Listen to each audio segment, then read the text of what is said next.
Hello दोस्तों, नमस्ते, प्रणाम। आप लोग कैसे हैं? आशा करती हूँ आप लोग ठीक ही होंगे। जहाँ भी रहें स्वस्थ रहें, मस्त रहें, अपने अपने कामों में व्यस्त रहें। मैं अपने यूट्यूब चैनल नीलम मौर्य लोकगीत पर आप लोगों का स्वागत करती हूँ। आप लोगों के बीच एक छोटी सी गारी गीत लेके आई हूँ। जब दूल्हा खिचड़ी खाता है तब मंडप में, तब की गारी गीत लेके आई हूँ। आप लोग सुनिएगा और बताइएगा गीत कैसा लगा। गीत अच्छा लगे तो चैनल को लाइक शेयर सब्सक्राइब जरूर कर लेना और फुल वॉच करके गीत को सुनना। भाभी से गीत पूछी और लिखी हूँ, उसके बाद आप लोगों को सुना रही हूँ, बताइएगा।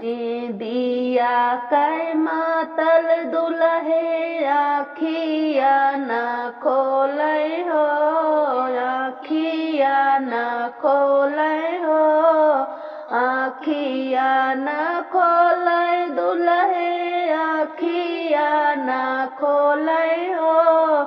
नीदिया कै मातल दुल्हे आखिया ना खोले, दिया कै मातल दुल्हे आखिया ना खोले हो, आखिया ना खोले हो। कावन तोहरे आजा दुल्हे, कावन तोहरी आजी हो, कावन तोहरे आजा दुल्हे, कावन तोहरी आजी हो। अरे कावन तोहरी आजी हो।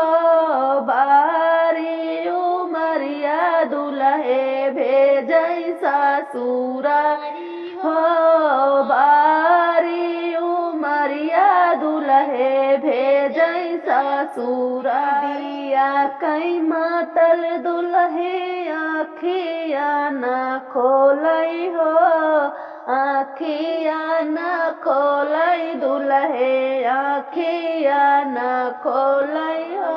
तोहरे पापा दुल्हे, कामन तोहरी मम्मी हो, अरे कामन तोहरी मम्मी हो। बारी उमरिया दुल्हे भेजै ससुरारी हो, बाली उमरिया दुल्हे भेजै ससुरारी। दिया कै मातल दुल्हे आखिया ना खोले हो, आखिया ना खोले दुल्हे, आखिया ना खोले। तोहरे भैया दुल्हे, कावन तोहरी भाभी हो, बाली उमरिया दुल्हे भेजै ससुरारी हो, बाली उमरिया दुल्हे भेजै ससुरारी हो। दिया कै मातल दुल्हे आखिया ना खोले हो, आखिया ना खोले दुल्हे, आखिया ना खोले हो।